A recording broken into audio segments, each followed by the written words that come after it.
국가 간 분쟁 등으로 어쩔 수 없이 고국 땅을 떠난 사람들 난민. 그러나 난민들을 따뜻하게 환영해 주는 곳은 이 세상에 그리 많지 않습니다. 여기 절박한 심정으로 한국을 찾은 난민들에게 도움의 손길을 건네는 사람이 있습니다. 공익소송 전문 이일 변호사. 미래에 대해 고민하던 젊은 시절 선물 받은 책을 읽고 감동한 그는 소외된 이웃들을 위한 변호사가 되겠다고 다짐했습니다. 이 변호사가 만나는 대부분의 사람들은 고국에서도 이 땅에서도 환영받지 못하는 가장 힘없는 사람들. 그들의 절박한 목소리와 사연에 귀 기울이다 보니 어느새 그는 난민들의 친구요 형제가 됐습니다.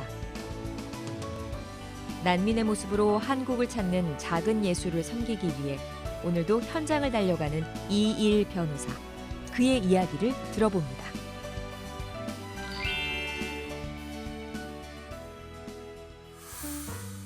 여러분 안녕하십니까? 새롭게 하소서 김학중 목사입니다. 안녕하세요. 전혜진입니다. 네, 오늘 저희가 만날 분이 난민의 아버지라고 네. 하기에는 조금 너무 젊으세요. 보이시고 그래서 난민의 형제분이다 이렇게 소개를 하면 좋을 것 같습니다. 네. 공익 변호사신데 난민들을 위해서 귀한 일을 많이 하십니다. 이일 변호사님 오늘 모셨는데 어서 오세요. 반갑습니다. 안녕하세요. 변호사님. 네, 우리 시청자분들께 본인 소개 좀 해주세요. 네, 안녕하세요. 저는 공익법센터 어필에서 일하고 있는 이일 변호사라고 합니다. 네. 네.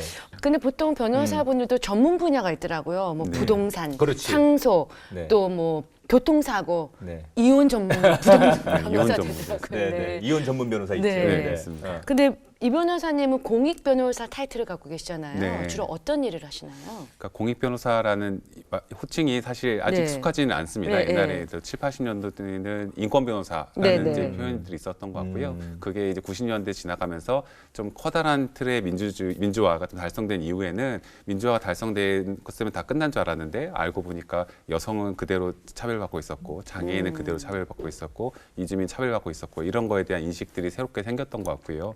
그런 분들을 직접적으로 그런 소수자들을 대변하고 그들을 지원하는 변호사들을 공익 변호사라고 부르는 일들이 시작됐고요. 제가 일하고 있는 단체인 공익법센터 어필 같은 경우는 5가지 피해자들 지원하고 있습니다. 네. 예를 들어서 난민, 구금된 이주자들이 있고요. 국적이 없는 무국적자들이 있고 인신매매를 당한 인신매매 피해자들, 그다음에 해외 한국 기업에 의해서 외국에서 침해를 받고 있는 인권 침해 당한 피해자들이 네. 있고요. 이런 5분야에 있는 피해자들을 주로 돕는 일들이 제가 특별히 하는 일이고 저는 그중에서도 난민들과 하고 감옥 같은 보호소에 갇혀 있는 보호소에 있는 외국인들을 돕는 일들을 주로 하고 있습니다. 네. 예. 아니 그럼 공익 변호사시면은 일반 이제 좀 법률 지원도 좀 해주시면서 이 공익적인 일을 하시는 건지 아니면 지금 말씀하신 5개 분야 이외에 일반 그 사건들은 그 변론을 안 하시는 건지요? 네. 지금? 저희 단체 같은 경우는 특별한 NGO가 목적을 갖고 만들어진 비영리 단체여서 네. 변호사들이 있지만 좀 독특하게 어떤 뭐 NGO 같은 시민사회 단체 같은 것이에요. 그래서 어떤 다른 영리 활동을 하거나 다른 변호를 하는 것은 없고 그 관련된 분들만 풀타임으로 전업으로 하고 있는 거고요. 어떻게 일반 교회 성도님들이 보시기에는 약간 사역자와 비슷하게 다른 일들은 하지 않고 풀타임으로 그 일을 한다라고 보시면 될 것 그럼 같습니다. 저희가 예를 들어서 뭐 교통사고 당했는데 네. 가서 이렇게 이일 변호사님한테 부탁해도 그건 안 되는 거예요? 그러면 제가 이제 상담을 해드릴 수 있고 있는데 그 대신 또 영리를 취하는 일은 영리를 안 취한 일 하신다는 없고 거죠. 그 대신 직접 뭔가 설명을 해드릴 수 있지만 네. 어떤 법정에 나가야 되거나 하는 일들은 어쩌면 더 전문성 있는 제 아는 동료들을 소개시켜드린다든가 그렇게 하는 게 거의 일반적인 흐름입니다. 아니 그러면 저희 걱정되는 네. 건 그 공익을 위해서 이제 NGO처럼 일하시면 수입이 발생이 되지 않으니까 그러니까요. 사무실을 운영하거나 또 난민들을 지원하는 일 굉장히 힘드실 텐데 네. 또 생활도 하셔야 되잖아요, 변호사님들이. 네. 어떻게 그런 일들은 비영리 단체로서 네. 저희들이 개인 후원해 주시는 분들이 있고요. 한 지금 그렇습니까? 550분 정도 계신 것 같고 네. 월 정기 후원을 해 주시는 분들 아니면 교회에서 도와주시거나 일반 단체들에서 도와주시는 경우도 조금씩 있고요. 규모가 크거나 아주 넉넉한 씀씀이를 하는 단체는 아니지만 그래도 최저 유지비만 네. 그래도 잘 아니 우리가 알기로는 건강하게 상식적으로 네. 이제 시청자분들 놀라실 네. 텐데 변호사님들이 한 5분 모이시면 네. 되게 이제 하나의 큰 조직이 돼서 네, 로펌을 만들어서 그렇죠. 로펌이 예. 돼서 영리 목적으로 이렇게 큰 사건도 맡으시고 수입이 발생되면 그거 가지고 또 이렇게 공익적인 일을 하실 거라고 생각했는데 전혀 그게 그러니까요. 아니고 공익적인 일을 위해서 오히려 변호사님들이 후원을 좀 받으시는군요. 네 그런 오. 네. 이런 경우도 있네요. 그러니까요. 아니 예. 지금 이제 그 여러 가지 일들을 하시면서 아까 말씀하신 대로 특별히 우리 이일 변호사님은 이제 난민들을 위한 일을 많이 하시잖아요.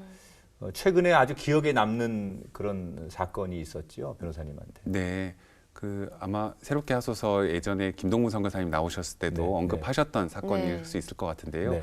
재작년 말이었던 것 같은데 공항에 시리아 난민들이 네, 네. 28명이 오랫동안 네. 구금되어 있었던 사건들이 있었습니다. 네, 저희가 그때 굉장히 안타까워했었는데. 네. 그래서 바로 그분들을 좀 법적으로 조력하면서 사실 그분들은 어떤 면에서 테러의 희생자들이고 그다음에 전쟁 피해 희생자들이고 가족들이나 친척들을 만나러 그냥 다른 곳에 피신했을 것뿐인데 약간 국가의 정책 때문에 들어오지 못하거나 어떤 인간다운 대접을 받지 못하고 공항 송환대기실이라는 곳에 오랫동안 구금되어 있던 일이 있었는데요. 네. 근데 그때에 한 8개월 정도 되는 시간들을 이분들을 상담하고 만나고 돕고 소송을 통해서 입국하게 되는 과정들을 도왔었는데 그래도 결국은 다 난민 신청을 할 수 있게 기회를 네. 부여받아서 인도주의적 지금 한국에서 차원에서, 네. 한국에서 지금은 다 각지에 흩어져서 다른 친척들과 친지들, 가족들과 잘 지내고 아니 저희가 있습니다. 이제 그때 당시에 그렇게 열심히 공항에 가서 그분들을 만나서 위로도 해주고 네. 이제 그분들을 대변하는 그런 변호사님이 계시다고만 얘기 들었는데 네. 네. 선교사님한테 그러니까요. 네. 그분이 이분이셨네요. 예, 그러니까요. 정말 궁금했거든요. 네, 그러셨구나.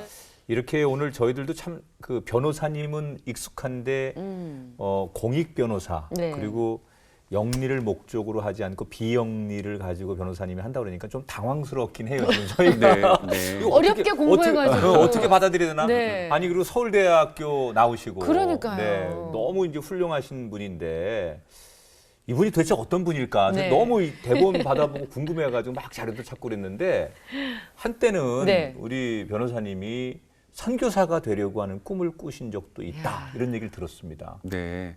밖에서 그런 얘기를 종종 하고 있거나 그렇지는 않았던 것 같은데요. 네. 이제 대학교 때에 모태신앙으로 자라왔었었는데 모태신앙으로 자라왔다가 하지만 특별하게 어떤 하나님을 인격적으로 만난 경험은 별로 없었던 상태에서 대학교에서 IBF라는 선교단체 네. 활동을 통해서 하나님을 좀 깊게 만났던 그 공동체의 능력 같은 것도 경험하고 이랬던 것이었는데요.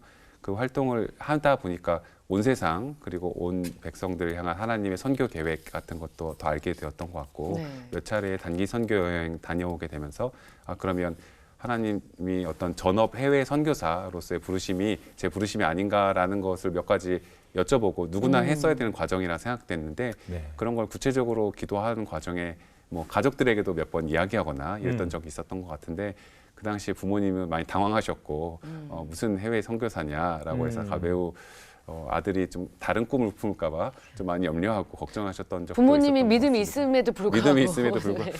지금은 와서 생각해 보면 약간은 전체적인 상황을 충분히 고려하지 못한 채 좀 치기 어린 마음에 혹시나 아들이 결정하지 않을까라는 것에 좀 신중하게 잘 물어보고 기도하고 고민해보라라는 뜻이었던 것 같아요. 그것도 그럴 것이요. 서울대 들어간 것뿐만 아니라 3년 만에 사법고시를 패스하셨다. 그거 정말 대단한 거잖아요. 머리가 좋으시군요. 네. 아닙니다. 네, 네, 아니, 어떤 하나님이 잘 도와주셔서 그래서 네. 그렇게 부모님들이 정말 네. 그렇게 공부 잘하고 좀 앞날이 보장되는 아들이 네. 공익 변호사가 된다 했을 때 아니 선교사가 된다고 할 때도 약간은 좀 예. 뭐 아들의 장래를 생각하면 신중해봐라라고 네. 말씀하셨고 또 사법고시를 패스했는데 그냥 공익 변호사가 된다고 하는 네. 것도 또 부모님 입장에서는 보통 판검사를 많이 이렇게 밀잖아요. 네. 네. 아무래도 성인이었으니까 사실은 결정하는 것이 뭐 부모님의 결정에 따랐어야 됐던 건 아니었지만 그래도 네. 부모님께서 아무래도 그런 조언들을 해주신 거는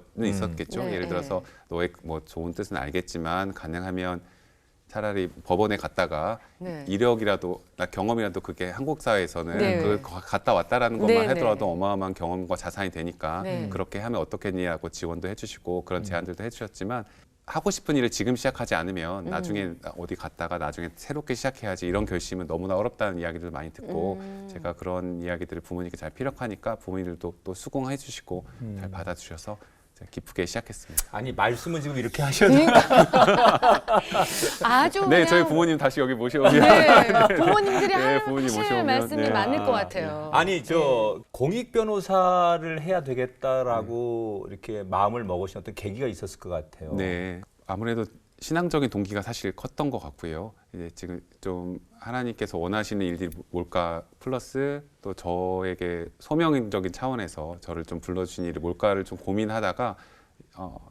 법률가로서 하게 되면 세 가지 직역이 있게 되지 않겠습니까? 네. 판사가 있고 검사가 있고 변호사가 있는데 판사도 약간 이제 어떤 경험을 뭐 시보 같은 인턴 같은 걸 또 해보고 검사도 군법무관 시절에 경험을 해보았는데 제 성정하고는 좀 안 맞다라는 생각이 들었던 것 같고요. 자꾸 캐내야 되고 예, 그게 좀 안 좋은 좀 저한테는 잠깐은 할 수 있겠지만 평생 하기에는 좀 어렵겠다라는 좀 생각이 들었던 것 같고 제 성정이나 여러 가지 활동들을 해보다 보니까 조금 더 보람되게 느낄 수 있는 일들은 뭔가 결정을 내리거나 아니면 잘못한 사람들을 처벌하는 일들보다는 좀 피해를 입어서 목소리가 없는 사람들 바로 옆에서 좀 이야기를 들어주고 힘을 그 사람들을 실어줄 수 대신 있는. 힘을 실어줄 수 있는 일이 제 가장 보람차겠다는 생각이 들었던 것 같고요. 네. 근데 실제 결정하는 과정은 그렇게 간단하지는 않았죠. 왜냐하면 그렇겠죠. 막연하게 생각했는데 실제로 그러면 이런 곳에서 일을 시작하겠다라고 결심했을 때에는 평생 먹고 살 수 있을까라는 생각이라든가 이게 뭐 진로가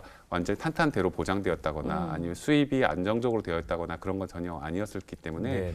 어떻게 할까라는 좀 염려가 됐었던 건 사실인 것 같고요. 근데 지금의 아내가 잘 지원해주거나 격려해준 것도 있었고 네. 한편으로는 제 친구 중에 한 번 제가 고민을 좀 하고 있었던 거예요. 어떤 면에서 언제 때 그 법무관 시절 3년 차째 정도에 법무관이 군법무관에서 이제 네. 끝나고 막상 사회로 이제 나와야 될 때 네. 정말로 막연하게 이런 일을 해야겠다라고 생각은 해왔었지만 구체적인 결정을 하려고 하니 이게 평생 먹고 살 수 있을까 아니면 두려움이 앞서죠. 저는 하는데 네. 제 가족들을 데리고 있는 입장에서 책임감 있게 살 수 있을까 이런 염려들이 좀 돼서 네. 막상 선택하게 되는데 좀 염려가 됐었는데 제 친구 중에 한 명이 기독 출판사에서 일하는데 약한 자들의 친구라는 책 한 권을 갑자기 선물을 하는 거예요. 네.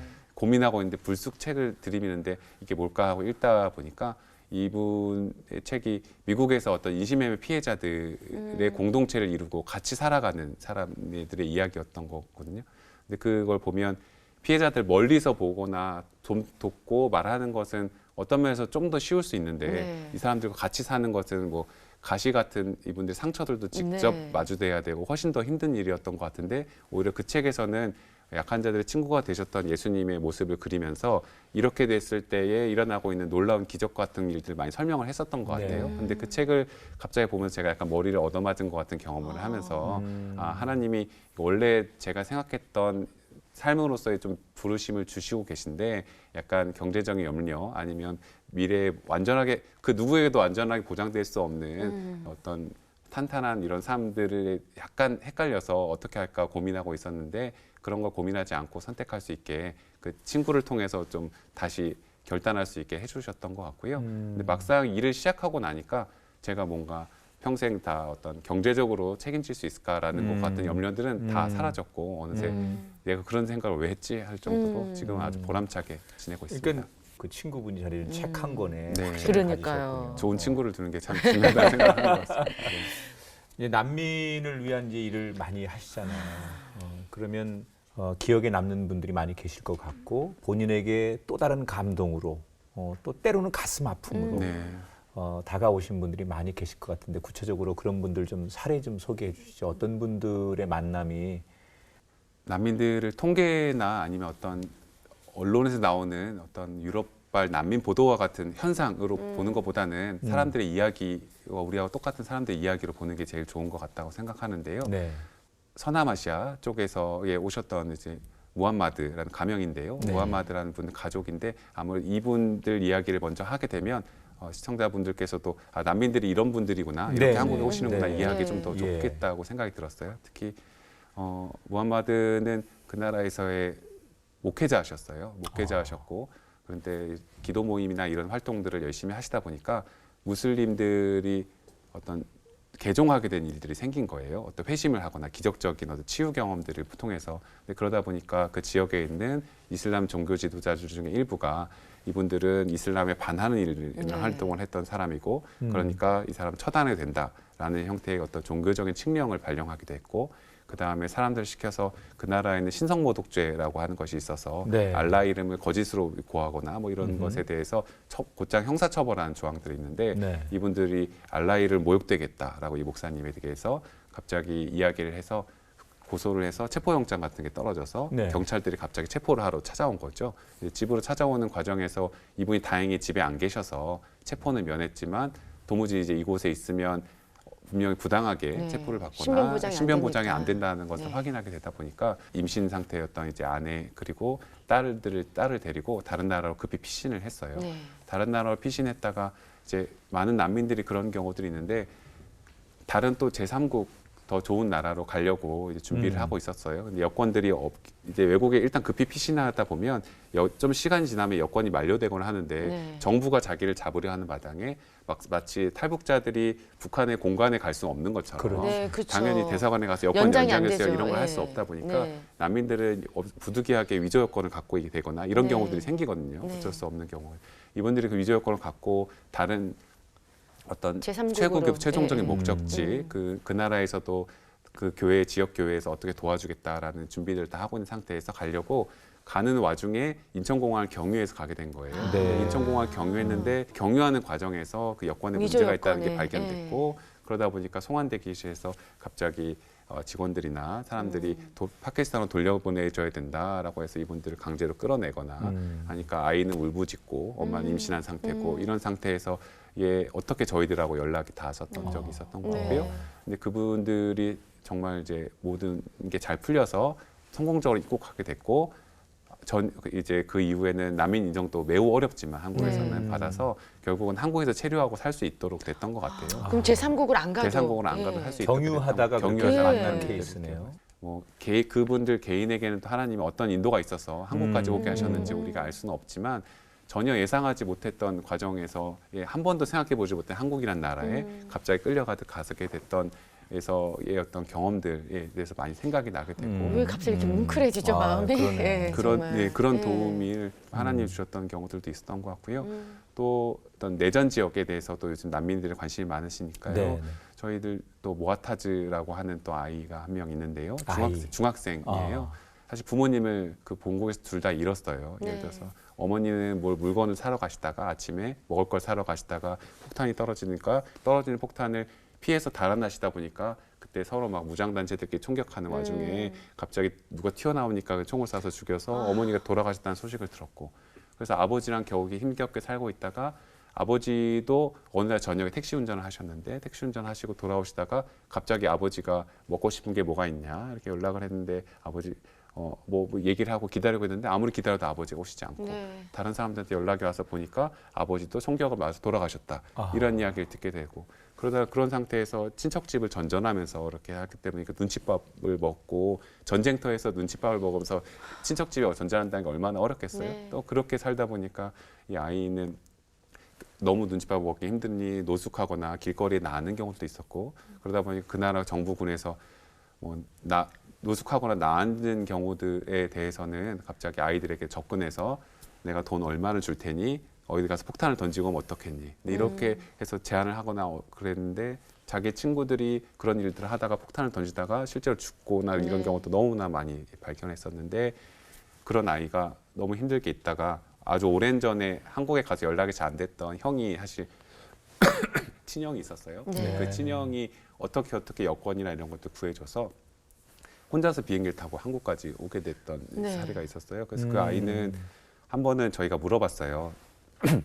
이 아이도 공항 송환대기실이라는 곳에 한 10며칠 동안 있었거든요. 네. 그러니까 저희는 부모도 없고 그럼 인천공항에서 그렇게 구금되어 있는 것이 좀 힘들지 않았니? 라고 제가 끌어내듯이 질문을 하고 네. 그래서 저희는 한편으로 한국 정부가 이렇게 어린아이한테도 이렇게 하면 안 된다라는 이야기를 하고 싶었는데 한편으로 이 아이가 말하는 답변이 너무 당황스러웠던 건데 네, 어떤 너무 좋았다는 거예요, 자기는. 너무 좋았다. 그래서 그 무슨 환경이, 얘기냐라고 예. 물어보니까 더 이상 길바닥에서 자지 않아도 되고 더 이상 따뜻한 폭탄 거. 소리가 들려지지 않아도 되고 더 이상 뭘 먹을까 언제 죽을까라는 염려를 하지 않아도 된다라는 라는 생각을 했으니까 사실 10 며칠 동안 있었는데 너무나 좋았다라고 이야기를 하는 거예요. 네. 그래서 제가 그때 한편 또 많은 난민들 더 왔지만 또 충격을 얻으면서 난민들이 겪고 있는 어떤 매우 힘들고 어려운 환경이라든가 삶이 우리가 막연히 생각하는 것과 너무 다르다 이런 생각들을 다시 한번 했던 것 같고요. 네.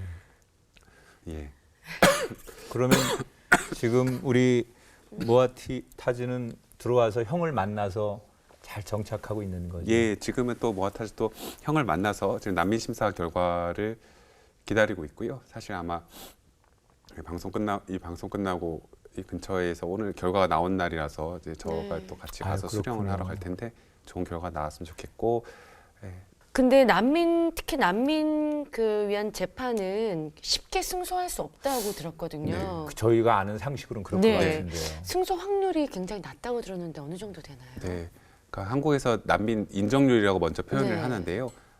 난민 신청자들이 이만큼 되면 그 중에 한국에서 난민으로 받아들여져서 한국 사회에서 살 수 있도록 돌려보내지 않고 살 수 있도록 하는 인정률이 어느 정도 되는지라는 네. 비율을 보면 보통 한국이 지금 4% 정도 되는 거예요. 그거밖에 그러니까 안 상당히 되는구나. 낮다라는 네. 거고 국제 기준이 완벽하게 결정된 건 없지만 유엔 난민기구에서 발표한 RRR이라는 통계가 있는데 네. 통계는 한 32% 정도 되는 거거든요. 음. 나라마다 어떤 분들이 와서 난민 신청하느냐에 따라서 매우 약간 통계는 다를 수 있겠지만 아무래도 박하게 난민 인정을 하고 있는 것은 맞는 것 같고요. 그러다 보니까 많은 사람들이 돌아가게 되는 경우도 많고 그 통계는 결국 소송을 통한 난민 인정까지도 반영하는 것이기 때문에 사실 실제로 소송에서 난민 인정 받기가 매우 어려운 것이 사실입니다. 정말 그러면은 그 4%면은 너무나 열악한. 그렇죠. 예. 네. 그런 것 같아요. 지금 이제 우리 이일 변호사님 참 귀한 분이다라고 네. 생각하는 것은 비록 그들이 이제 난민으로서 인정받지 못하고 다시 돌아가는 일이 있더라도 최선을 한국에서 다해서. 누군가가 내 편이 돼주고 그러니까요. 내 말을 들어주고 나를 대변해 주는 것만으로 우리 위로될 때 있잖아요. 네, 맞아요. 결과가 좋지 않게 나와도 그 과정 속에서 저 사람이 내 친구가 돼줬고 나한테 손을 내밀어주는 한국에 고마운 사람이 있었다라는 것을 인식하면 그게 위로가 될 텐데 그게 바로 예수님 모습 아닐까요? 예수님이 우리한테 다 나를 버려도 돌 던져도 나는 너를 버리지 않아 라고 말씀하시는 그 모습이 우리 이일 변호사님이 하시는 일이라는 생각이 드는데 네. 정말 여기서 한국에서 정착하지 못하고 도와줬지만 법적으로 인정받지 못해서 돌려보낼 때 그때 심정이 어떨까? 저희가 보기에는 이분들은 돌아가면 무슨 문제가 생기는 게 분명한 사람들인데 결국은 여러 과정을 통해서 인정받지 못하고 돌아가야 되는 일들이 생기는 그런 경우들이 사실 발생하는데요. 아니면 이제 가족들이 서로 찢어지게 되는 경우들이 생기는 거죠. 네. 이제 아내와 남편이 서로 찢어지게 된다라든가 아이하고 부모 중에 일방이 찢어지게 된다라든가 이런 경우들이 생기게 되는 것을 어려움과 무게가 있을 때가 많이 있는 것 같고요. 그런 자괴감이 사실 저희가 어려울 때들이 있는 게 뭐냐면 결과를 저희가 담보할 수 없고 저희가 하는 일들이 세상을 완벽히 바꾸지는 못한다. 약간 이런 생각이 들 때였던 것 같아요. 그래서 적절한 비유는 아닐 수 있지만 이제 배가 가라앉고 있으면 가장 좋은 가장 좋은 방법은 배가 가라앉지 않게 하는 것이겠잖아요. 네. 근데 예를 들어 전쟁터나 이런 곳에서 그럼 난민들이 뛰쳐나온단 말이죠. 네. 배가 가라앉고 있으니까. 그럼 뛰쳐나오는데 가장 좋은 거는 전쟁을 멈추는 일이겠지만 네. 한국에 있는 저희들이 전쟁을 멈추게 하는 일은 정말 난망한 수가 일들이고 없죠. 네. 정말 여러 기적적인 일들이 겹칠 수밖에 없는 것들인데 저희가 하는 일들 중에 하나는 겨우 그런 것들인 거예요. 예를 들어서 몇 명이 뛰어나온 사람들이 구명조끼를 던지고 구명조끼를 던져서 그중에 몇 명 잡은 사람들 중에 일부만을 건져내는 역할인 거죠. 근데 이분들이 몇 명들은 건져내지고 몇 명들은 그냥 이제 빠져 있는 일들이 잔인한 일들이 생기는 거고 어떤 분들은 이제 구명조끼를 건너내서 무태 도달했다고만 해서 사실 행복하게 살 수 있는 것은 아니잖아요. 네. 한국 사회에서 저희들도 살아간다는 게 너무 간단치 않다는 거 누구나 알고 있는데 한국 사회에서 쫓겨나지 않고 살게 해주겠다라는 것만으로 이분들이 평화롭게 살 수 있는 게 보장된 것은 전혀 아니고 그렇죠. 또 다른 엄청난 많은 이제 삶의 과제들이 놓여 있는 것인데 이분들 저희가 할 수 있는 일들이 너무나 작은 부분들이어서 법적으로 조력해서 이분들 몇 명을 구하고 몇 명이 빠지지 않게 하는 것에 그런 것에 그치고 배가 무너지지 못하게 하는 것도 안 되고 그다음에 이분들이 행복하게 살아갈 수 있도록 어떤 삶을 보장해 줄 수 있는 것도 아닌 그런 저희들의 노력들이나 할 수 있는 일이 한계가 있다라는 것에 어떤 저희들의 능력의 한계를 많이 경험할 때가 있는 것 같고요. 아까 말씀하셨던 것처럼 송환되거나 사람들이 결국은 마지막으로 연락을 하고 일단 가보거나 아니면 돌아가서 다른 곳으로 숨어서 일단 피신을 해보겠다라고 하는 연락을 하게 될 때 저희들도 막상 해줄 수 있는 말이 별로 많이 없는 그렇겠네요. 거예요. 그래서 저희들 뭐 내심을 기도하고 하나님께서 좀 안전한 일들을 좀 주시기를 안전한 기회들을 주시기를 이제 기도하는 수밖에 없다라는 생각이 그게 좀 굉장히 그 승소율이 정말 작은 일을 지금 도전하고 계신 거잖아요. 마치 다윗이 골리앗 앞에 도전하듯이 지금 이게 가치 있다고 생각하고 하시는데 하나님이 정말 이건 돕지 않으시면 인간적으로는 도저히 할 수 없는 일이었는데 네. 아 이건 정말 하나님이 도우셨구나라고 느끼고 고백할 수밖에 없는 상황도 많이 이렇게 마주하실 것 같아요. 네. 공항 난민들을 돕는 것에서 네. 최초의 공항 난민 도와준 적이 있었어요. 아, 시리아 제일 난민들 첫 이전에. 번째. 네, 사실상 제가 공항 난민들과 관련된 소송에 시작을 열게 되었는데, 네. 그러니까 예전에 영화 터미널이라고 혹시 네. 기억나시는지 그렇죠. 모르지만 네, 그런 있죠. 분들이 사실 톰 행크스 주연의 네. 그런 분 그 사실 영화 자체도 프랑스 공항에서 7년 동안 네. 살았던 이란 난민을 주인공으로 삼았던 네. 영화거든요. 실제적인, 네, 판권을 네. 사서 만들었던 네. 영화인데 그런 거와 같이 아프리카권에서 왔던 한 난민 친구가 있었어요. 근데 난민법이 한국에서 2013년에 시행됐는데 그 전까지는 공항에서 난민 신청 자체를 받지 않았기 때문에 한국에서 나 돌아갔으면 위험합니다라고 해도 공항에서는 신청받지 않아 그냥 돌아가라고 해서 얼마나 많은 사람들이 다시, 돌아가게 예. 됐는지를 통계적으로 파악도 안 됐거든요. 근데 법이 생기고 난 이후에는 일단 신청은 받게 됐던 거예요. 네. 신청이 받지만 완전히 거짓말이 아니면 일단은 기회를 주는데 너 완전히 거짓말인 것처럼 보이면 무조건 돌려보내겠다라고 공항에서 그런 간략한 심사를 합니다. 근데 그분을 도왔던 건데 최초의 사건이었다 보니까 법률법 시행 이후에는 그분은 저를 만날 수도 없었던 상황이었어요. 그러니까 모든 걸 제가 제도적으로 새로 선례가 없어서 만들었어야 됐는데 예를 들어서 그분을 변호사인데 수임을 도와주려면 계약을 맺었고 사인도 해야 되는데 만날 수가 없는 거예요. 왜냐하면 네. 공항에서는 그때까지의 방침은 아무도 만날 수 없다게 하는 거였거든요. 또 이분의 문제는 아까 말씀드렸던 송환대기실이라는 곳에 가둬져 있어서 아무것도 할 수 없었다라는 상황이었고 이분은 또 게다가 아랍어를 하시는 상황인데 네. 그러면 이제 상담을 하는 경우도 전화로 상담을 하고 전화로 상담을 하는 것도 당연히 공중전화로 아랍어로. 상담하는데 네. 아랍어를 해도 제가 아랍어를 할 수 네. 없으니 옆에 뭐 아랍어 통역을 앉혀놓고 엄청나게 힘들게 상담을 전화로 해서 만날 네. 수 없는 사람에게 상담을 해서 겨우겨우 소송을 하고 소송을 하는 과정에서도 또 이분이 입국하게 되는 거와 관련된 소송이 한 번도 선례가 없었기 때문에 과연 이제 제가 혼자 법리 공부를 하면서 연구를 하면서 소송을 제기했지만 이게 과연 재판부에서 난민들에 대한 받아들여질까? 부정적인 역할이 많이 네. 있는데 과연 이런 어떻게 받아들여질까? 그러니까 처음으로 제도를 만들 때 이 소송이 정말 부담이 크거든요. 왜냐하면 제가 잘못된 좀 더 선례를 준비를 못해 남길 잘못된 수 선례를 있죠. 남겨서 네. 오히려 네. 뒷 사람들에게 네. 부담이 되지 네. 않을까라는 생각에 부담이 많이 됐던 것 같은데 세 가지 정도 좋은 결과가 그때 겨우 나왔어요. 예. 이게 하나님이 도와주셨다는 기적적인 것 같은데 첫 번째는 이제 송환대 기실이라는 그 공항에서의 구금 시설이 불법하게 구금하고 있는 시설이다라는 게 대법원 판결까지 나와서 일단 이분이 그 재판이 진행되는 과정에 당장 구금에서 해제해라라고 해서 네. 그 환승구역에 나오게 되는 경우가 있었거든요. 네. 공항 안에서 공항 안에서 자유롭게 네, 움직이는 네. 정말 터미널의 그래도 영화에 그게 나온 어디예요? 것처럼 예. 거기에서 하나가 나왔던 일이 생겼고 헌법재판소에서 가처분을 인용을 해줘서 변호인 접견을 즉시 허용해라라는 결정을 내렸어요. 그러니까 그 이후로 지침이 바뀌어서 지금은 공항에 있는 난민들에 대해서도 변호사들이 들어가서 만날 수 있게 된 계기가 생겼고 네. 그 일을 계기로. 예, 그 일을 예. 계기로 생겼고 또 세 번째로는 완전히 거짓말이 아닌 분들로 증거가 명확하지 않으면 일단 입국시켜서 네. 기회를 주는 게 맞다라는 법원의 판단이 나와서 소송을 통해서 결국 입국할 수 있는 수단이 생겨서 네. 그 세 가지 다 선례가 없는 법원의 판단들이었는데 그게 나온 이후에 지금은 이제 공항에서 난민 신청하는 분들이 사실 국가의 어떤 국경 통제하고 어떤 당연히 중요한 일이 아니겠습니까? 그쵸. 그거하고 난민 보호가 사실 충돌할 수 있는 부분들이 네. 있기 때문에 상당히 어려웠는데 이제 이게 좀 법과 제도 안으로 들어와서 할 수 있던 계기가 되었고요. 아까 그게 하나님 특별히 도와주셨다라는 생각이 드는 것은 설레가 아무것도 없었던 네, 걸 제가 그렇군요. 만들어 나가는 과정이었기 네. 때문에 부담이 컸는데 모두 다 기적적으로 일이 다 풀려서 해결됐던 네. 생각이 납니다. 변호사님, 네. 그럼 법원에서 그래 이례적으로 3가지 판결이 났잖아요.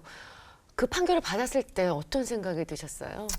그때는 인터넷에서 확인할 수 있어요. 선고가 아, 되면 그래요? 선고 결과가 네. 확인되는데 떨리죠, 막. 스크롤을 내릴까 말까 이렇게 정말 이걸 두렵고 내리면서 떨리는 눈을 마음으로. 감았다가 이게 기도하고 내릴까 말까 이렇게 네. 이러면서 이제 보게 되는데 네. 정말 너무 기뻐서 모든 주변에 있는 동료들한테 이야기하고 당사자한테 전달하고 이랬던 것에서 너무 뭐 기뻐서 어떻게 할 수 없었던 기억이 네. 아직도 지금도 나고 있고요. 네. 근데 또 하나님에 대해서 특별히 그 당시에 생각하게 됐던 것은 이렇게 이런 변호사 활동하면서 느끼게 되는 독특한 순간이 뭐냐면 이런 순간을 경험 많이 하게 되는데 지금 이 사람을 도울 수 있는 사람이 이 문제를 해결할 수 있게 도울 수 있는 사람이 전 지구상에 저밖에 없다. 이런 순간을 맞이할 때가 있는 거예요. 있어요. 지금밖에 없다. 나밖에 네. 없다라는 순간에 어깨가 무거울 때가 있는데 한편으로는 어떤 생각이 들었냐면 아니 이런 사람이 있다는 게 사실 저밖에 모르고 아무도 관심도 없고 사실상 보이지 않는 것에 관심이 갇혀 있어 그냥 쫓아버리면 되는 거였기 때문에 정부에 있어서는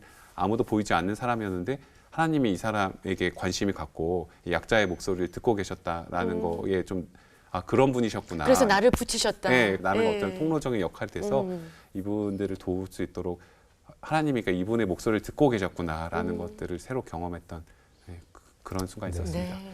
그런데 이제 많은 일들이 이렇게 겪으시면서 왜 이런 일들이 정말 일어날까 너무 속상할 때가 많으실 것 같아요. 네, 아무래도 그런 경우들이 많죠. 이렇게 난민들과 같은 어떤 고통스러운 순간들을 네. 계속 보는 것만 하더라도 지금에 보면 이런 일 너무 많이 일어나고 있거든요. 뭐 세계적으로 너무 많이 일어나고 있고 2차 세계대전 이후에 전례가 없었던 인도주의적인 위기라고 지금 일컬을 정도로 네. 전쟁이 정말로 전쟁이 끊이지 않고 있고 고통스러운 데 많이 있는 건데 하나님에 대해 생각하게 될 때도 예전에는 조금 더 따뜻한 하나님의 이미지를 많이 그렸던 것 같은데 요즘은 하나님을 생각하게 되면 약간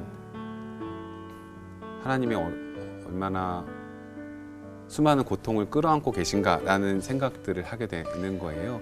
저희들은 이제 눈을 좀 돌릴 수도 있고 네. TV에서 돌릴 수도 있고 국제 언론 뉴스를 좀 안 볼 수도 있고 이제 그냥 라이크 안 하고 안 볼 수도 있고 이런 것들인데 하나님인데 저희가 일하게 된 난민들을 돕다 보면 국제적인 분쟁 아니면 뭐 아프리카에서 일어난 여성 강제 할례 아니 종족 간의 살해 이런 것들을 계속 만나는 맨날 사람들이 아버지가 죽은 사람, 내가 죽은 사람, 뭐 이런 총 맞은 사람, 뭐 이런 사람들만 계속 만나게 되다 보면 그런 고통의 순간들을 많이 마주하게 대하게 되는데 우리는 눈을 피할 수 있는데 하나님은 어떻게 이 세계의 모든 곳에 있는 고통들을 눈을 피할 수 없고 얼마나 모두 다 아프실까. 보고 계실까라는 네. 생각이 들어서 그런 면에서의 또 어떤 하나님에 대해서 경외하게 되거나 아니면 함부로 또 한편 일을 하게 되면서 그렇게 쉽게 불평하거나 하지 못하게 되는 어떤 계기가 되는 것 같기도 하고요. 우리 이일 변호사님은 하나님을 걱정하고 계십니다.